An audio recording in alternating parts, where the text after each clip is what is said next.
আসসালামু আলাইকুম, welcome to Sharmin's world. কয়েকদিন আগে আমরা গিয়েছিলাম মধুবাগ মাঠে। সেখানে আয়রাত প্রথমে খেলাধুলা করে নেয়। ওখানে অনেক বাচ্চা আসছিল। সন্ধ্যাবেলায় গিয়েছিলাম আমরা। বাচ্চাদের খেলাধুলার পাশাপাশি মাঠের চারপাশে অনেক দোকানপাট বসে।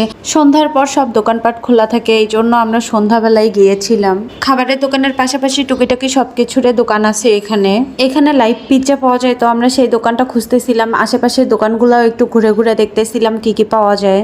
এখানে ছোট ছোট উদ্যোক্তারাও হোমমেড অনেক ফুড নিয়ে আসে। পরে আমরা খুঁজে পাই সেই লাইভ পিৎজার দোকান, আর সেখানে গিয়ে দেখি ওরা পিৎজা বানাচ্ছিল।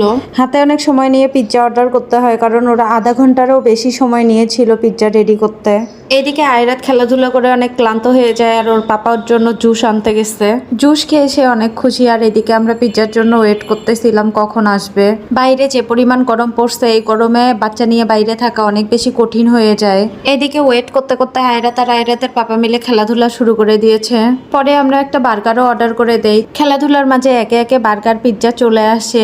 বার্গারের টেস্ট মোটামুটি হলেও পিৎজাটার টেস্ট অনেক বেশি মজা ছিল। পরে আমরা পুরো মেলা ঘোরাঘুরি শেষ করে বাসায় চলে আসি। ধন্যবাদ সবাইকে এতক্ষণ সাথে থাকার জন্য, ভিডিও দেখার জন্য। আল্লাহ হাফিজ সবাইকে।